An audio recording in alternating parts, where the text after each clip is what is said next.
Well, thank you very much. It's an honor to have the President of Ukraine with us. We've had a lot of good discussions, a lot of good talks, and I think progress is being made, very substantial progress in many ways. We had a good meeting, as you know, just a short while ago with the President of Russia, and I think there's a possibility that something could come out of it, and today's meeting is very important. We have, I guess, the seven very powerful leaders from Europe, and we're going to be meeting with them right after this meeting, and thank you very much for being here. Thank you so much, Mr. President. If I can, first of all, thank you for invitation, and thank you very much for your efforts, personal efforts to stop killings and stop this war. Thank you, and using this opportunity, many thanks to your wife, First Lady of the United States. She sent a letter to Putin about our children, abducted children, and my wife, First Lady of Ukraine, she gave the letter. It's not to you, to your wife. Oh, I want it. Yeah. So we're saying this sensitive topic, yes, please. And thanks to our partners, and that you supported this format, that after our meeting we can have leaders who are around us, UK and France, Germany, Italy, Finland, EU, NATO, I mean all partners around Ukraine supporting us. Thanks them, and thank you very much for invitation. Thank you very much for being here. President Trump. Do you think it's fair? Yes, Peter, go ahead. Thank you, President Trump. So, President Zelensky, you say in a post on X today, Russia must end this war, which it itself started. President Trump, you say President Zelensky of Ukraine can end the war with Russia almost immediately if he wants to. Which is it? Yeah, I think that's true. I think we're going to have a meeting. I think if everything works out well today, we'll have a trilat. And I think there will be a reasonable chance of ending the war when we do that. And is this the end of the road for American support for Ukraine? Is today's meeting deal or no deal? I can never say that. It's never the end of the road. People are being killed, and we want to stop that. So I would not say it's the end of the road. No, I think we have a good chance of doing it.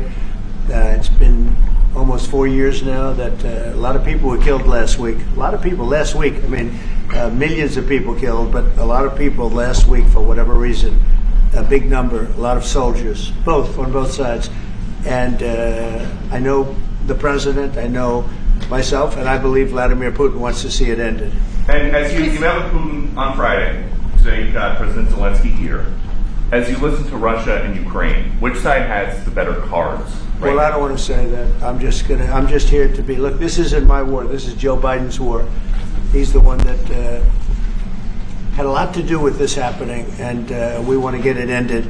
And we want it to end good for everybody. We want it to end good. The people of Ukraine have suffered incredibly. President Zelensky, are you prepared to keep sending Ukrainian troops to their deaths for another couple years, or are you going to agree to redraw the maps? Thank you for your question. So, first of all, we live under each day attacks. That today have been a lot of attacks and a lot of wounded people, and the child was dead, small one year and a half. So we need to stop this war, to stop Russia, and we need support, American and European partners, and we will do our best for this. So, and I think we show that we are strong people, and we supported the idea of the United States, personally of President Trump, to stop this war, to make a diplomatic way of finishing this war, and we are ready for trilateral, as President said. This is a good signal about trilateral. I think this is very good. Thank you. Mr. President, if the peace deal will be achieved, are you going to be willing to send American peacekeepers to Ukraine? Well, we're going to work with Ukraine. We're going to work with everybody, and we're going to make sure that if there's peace, the peace is going to stay long term. This is very long term. We're not talking about a 2-year peace and then we end up in this mess again. We're going to make sure that everything's good. We'll work with Russia. We're going to work with Ukraine, and we're going to make sure it works. And I think if we can get to peace, it's going to work. I have no doubt about it. Your team has talked about Your team has talked about security guarantees. Could that involve U.S. troops? Would you rule that out in the future? We'll let you know that maybe later today. We're meeting with 7 great leaders of great countries also, and we'll be talking about that. They'll all be involved, but there'll be a lot of help when it comes to security. There's going to be a lot of help. It's going to be good. They are first line of defense because they're there. They're Europe, but we're going to help them out also. We'll be involved. Yes. Vladimir Putin mentioned that the war will not end without addressing the root causes of this war. Have you had an understanding what are the root causes of this war? Well, look, the war is going to end. When it ends, I can't tell you, but the war is going to end, and this gentleman wants it to end, and Vladimir Putin wants it to end. I think the whole world is tired of it, and we're going to get it ended. It was, I've done 6 wars. I've ended 6 wars, and I thought this maybe would be the easiest one, and it's not the easiest one. It's a tough one. A lot of reasons for it, and they'll be talking about it for a long time. But they'll be talking about the others. Look, India, Pakistan. We're talking about the big places. When you look at, you just take a look at some of these wars. You go to Africa and take a look at that. Rwanda and the Congo, Republic of the Congo. That's been going on for 31 years. And so we've done a total of 6, and we really have 6, not including the fact that we obliterated, and it turned out to be a total obliteration, the nuclear, as you said, the future nuclear capability of Iran. And this one, I think we're going to get solved also. I feel confident we're going to get it solved. Like guarantees or like the special envoy put forward. Thanks, Mr. President. Can you tell us about your conversations with European leaders and what they need to see to support an end to the war? Yeah, well, we're going to be meeting with a great representative group and 7 very powerful, very big countries and great people, all friends of mine and friends of yours. And we're going to have some suggestions made. They want to see peace. They would like to see peace. Go ahead, please. In the red. President Trump, do you think it's fair for Ukraine and for Russia to achieve a lasting and durable peace if Ukraine cedes its territories that Russia hasn't yet conquered? Do you think it's a fair peace for Ukraine? We're going to have a lasting peace. Just to answer the first part of your question, we're going to have a lasting peace. I hope it's going to be immediately. I hope it doesn't have to go on. And I think people of the whole world is going to be very happy when that's announced. Yeah, please. Mr. President, you posted on social media, Mr. President, a very touching letter from the First Lady, and the letter was hand-delivered to President Putin, and it calls for an end to the war, essentially, because of the children and the children's future. Why did the First Lady feel that letter was necessary? Was it because she believes that Mr. Putin is the aggressor in the war? Is a similar letter being hand-delivered to President Zelensky? So the First Lady felt very strongly. She's watched the same thing that you watch and that I watch. I see things that you don't get to see, and it's horrible. But when she's got a great love of children, she has a wonderful son that she loves, probably more than anybody, including me. I hate to say it, but she loves her son. She loves children, and she hates to see something like this happening. And that goes for other wars too. I mean, she sees the heartbreak, the parents, the funerals that you see on television. Always funerals. We want to see something other than funerals. No, she felt. It was a beautiful letter. It was very well received by him. And she did ask me to say, she would love to see this end. She would love to see it end. And she says it very openly, very proudly, and with great sorrow because so many people have been killed. Last week, Brian, go ahead, Brian. Yes, sir. I've got a question for each of you. Yes. First of all, Mr. President Zelensky, you look fabulous in that suit. I said the same thing. Yeah, you look good. I said the same thing. Yeah. Isn't that nice? That's the one that attacked you last time. See, now he's. I remember that. You look wonderful. No, my first question for you, But President you are Zelensky. in the same suit. You see, I changed, you are not. Maybe yours is much better. Yes, Real please. quickly, upon peace, God willing we get peace, are you open to holding an election in your country? Yes, of course. We are open for election, yes. We have to do safety circumstances. And a little bit, we need to work in the parliament, because during the war you can't have elections, but we can do security. We need, maybe, how to say, we need a truth, yes, everywhere, in the battlefield, in the sky, in the sea, yeah, to make possible for people to do democratic, open, legal elections. So you say we are ready. during the war you can't have elections. So let me just say 3.5 years from now. So you mean if we happen to be in a war with somebody, no more elections? Oh, that's good. I wonder what the fake You like news this is. idea? Yeah, no, This is No. Speaking of news, I got a question for you. This sounds insane for me even to ask this. But do you think the American media really doesn't even want a peace deal? Because they've been so critical of you every step of the way as you lead the charge for peace. It's an amazing phenomenon. I said that if in the settlement you got Moscow, St. Petersburg, and thousands of miles around them, they would say I made a bad deal. The level of hatred and animosity is incredible. Not with all. I mean, we have great people up here. We also have terrible people up there that I think are told what to say. But, in solving all of these wars, they don't even write about it. I saw major wars. I saw wars that have been going on for 31, 35, and 37, and a couple of quicker ones. One that was going to go into a full-blown deal very quickly. You know what the one I'm talking about. It was a big one. But they don't even write about that. No matter what I do, no matter what, and this is not anything to do with you. It's probably to your advantage in a certain way. But no matter what I do, no matter what deal I make, from my standpoint, you'll come out good. Maybe President Putin will come out good. But they'll say, Trump was absolutely horrible. It's just that, and I've lived with that for a long time. I've lived with it since just before the first election. I used to get great publicity. Now I get the worst publicity anyone's ever gotten in office, but I won in a landslide, so that people understand. They're the only ones that count, ultimately. But I've also had great reporters. I've had journalists that are very good.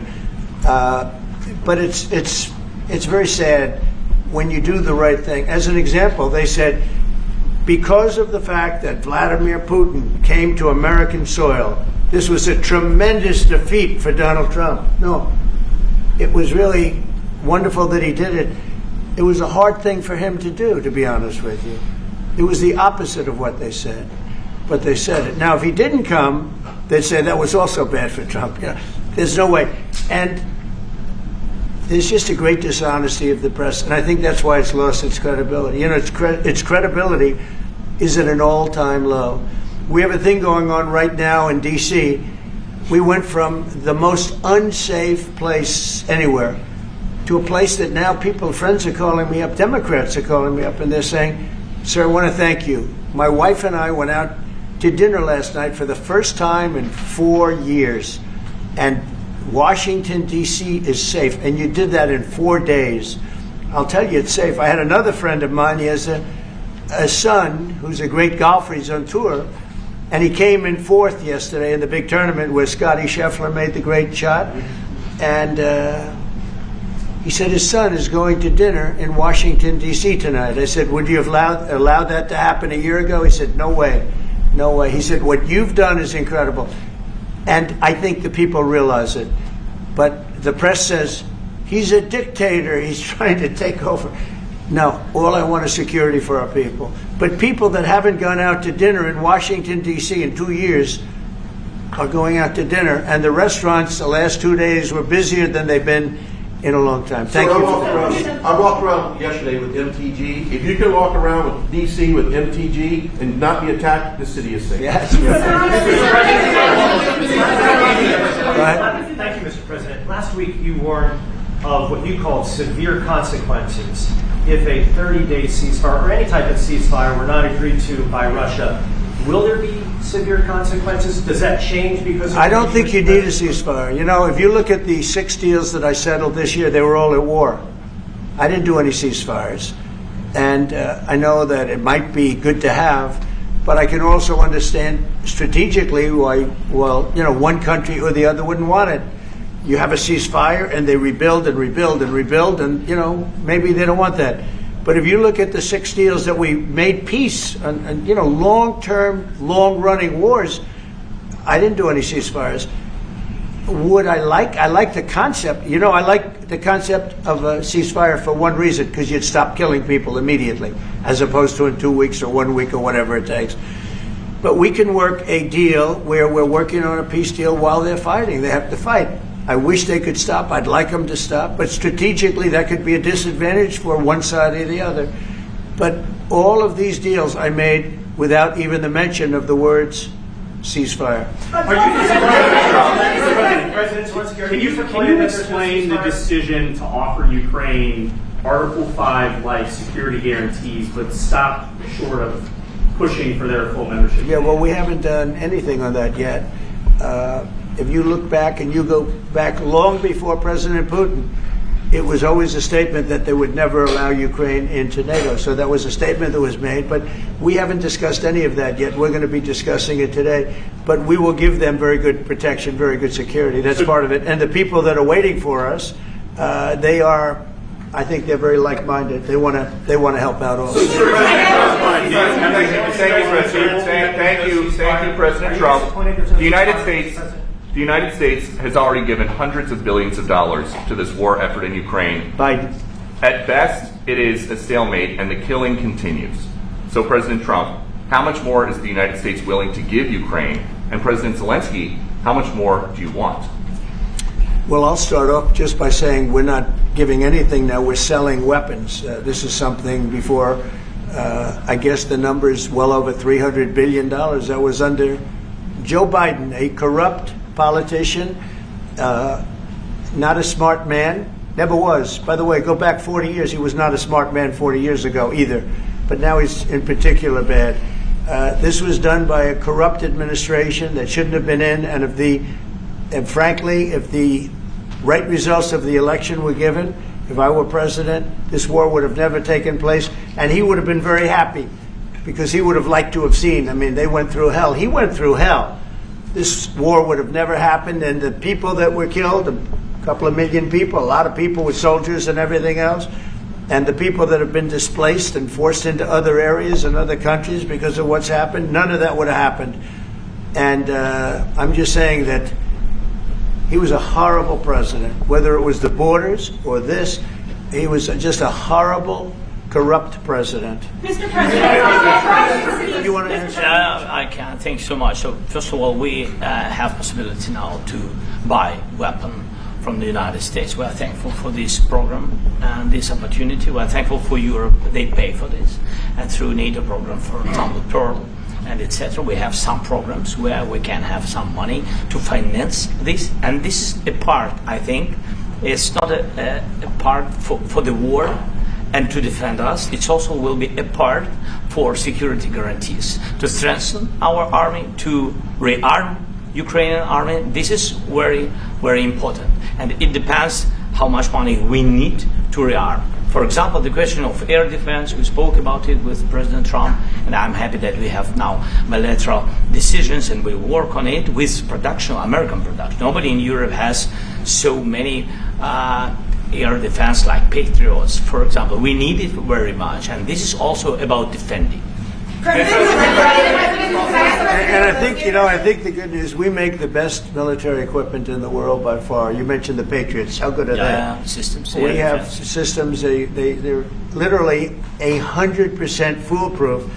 And it's really like shooting two bullets, two bullets hitting each other in the air in a space like this. The chance is 100%. It's 99 to 100%. So we sell the equipment to NATO. And NATO does what, I don't know what the arrangement is that you have with, but I know that they want you to have the equipment. And we're getting the best equipment in the world, but they pay us for the equipment. Under Biden, it was just crazy what was going on. I believe the number is over 300. I think it could be $350 billion worth of equipment and money and everything else. And we've made more progress in settling this war in the last 2 months than they made in 4 years. This should have been settled a long time ago, but it should have never happened. Yeah, please. You pushed out on social media. All right, Brian, go first. You pushed out on social media about doing away with mail-in ballots and potentially electronic voting machines. Can you explain on that? How? Well, I will. That's a very off-topic. Just really quickly, mail-in ballots are corrupt. Mail-in ballots, you can never have a real democracy with mail-in ballots. And we, as a Republican Party, are going to do everything possible that we get rid of mail-in ballots. We're going to start with an executive order that's being written right now by the best lawyers in the country to end mail-in ballots because they're corrupt. And you know that we're the only country in the world, I believe, I may be wrong, but just about the only country in the world that uses them because of what's happened. Massive fraud all over the place. The other thing we want change are the machines. For all of the money they spend, it's approximately 10 times more expensive than paper ballots. And paper ballots are very sophisticated with the watermark paper and everything else. We would get secure elections. We'd get much faster results. The machines, I mean, they say we're going to have the results in 2 weeks. With paper ballots, you have the results that night. Most people, many countries use paper ballots. It's the most secure form. So between paper ballots, very, very important, paper ballots, and I think maybe even more important, the mail-in voting. We're going to end mail-in voting. It's a fraud. If you have mail-in vote, even Jimmy Carter with this commission, they set it up. He said the one thing about mail-in voting, you will never have an honest election if you have mail-in. And it's time that the Republicans get tough and stop it because the Democrats want it. It's the only way they can get elected. Because with men and women's sports and with transgender for everybody and open borders and all of the horrible things, and now the new thing is they love crime. They're fighting me on the fact that I've made Washington, D.C. safe. We're not going to get mugged, beaten up, or killed like all the people you've been watching get so badly hurt. I'm glad, I hate to take your time in this, but I'm glad you asked me that question. Sorry. We're going to stop mail-in ballots because it's corrupt. You know, when you go to a voting booth and you do it the right way and you go to a state that runs it properly, you go in, they even ask me. They asked me for my license plate, for identity. I said, I don't know if I have it. He said, sir, you have to have it. I was very impressed, actually. But it's very hard to cheat with mail-in voting. As you know what happens in California, it's so corrupt, where some people get 5, 6, 7 ballots delivered to them.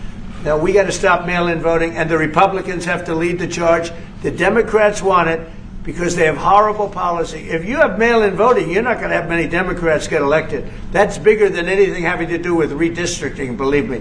And the Republicans have to get smart. We're not going to have a country.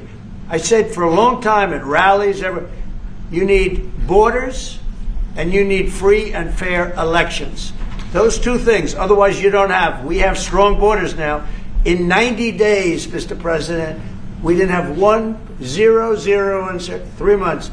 Not one person came in illegally into our country. In fact, even I find that hard to believe, but it's run by a little bit of a liberal group that put out the numbers, so I guess it's, but 0, 0, and 0. You go back a year ago, 2 years ago, 3 millions of people poured into our country. It was terrible. Thank you very much. Do you need from President Trump to be able to make a deal? Is it American troops, intelligence, equipment? What is it? Everything. And really, it includes 2 parts. First, strong Ukrainian army. That's what I began to discuss with your colleagues. And it's a lot about weapon and then people and training missions and intelligence. And second, we will discuss with our partners. It depends on the big countries, on the United States, on a lot of our friends. And Mr. President, are you willing to commit American troops to that NATO-like protection in order to get President Zelensky to a deal today? Well, I don't know if you define it that way, but NATO-like, I mean, we have people waiting in another room right now. They're all here from Europe, biggest people in Europe. and they want to give protection. They feel very strongly about it, and we'll help them out with that. I think it's very important. I think it's very important to get the deal done. Please go ahead. You've been involved with the peacekeeping in Ukraine since your first day in the administration. What would you say to the Ukrainian people right now who are suffering under the Russian attacks and hoping that the American people will stand with them? Well, I know Ukrainian people. I've known many over the years. They're great people. They're smart. They're energetic.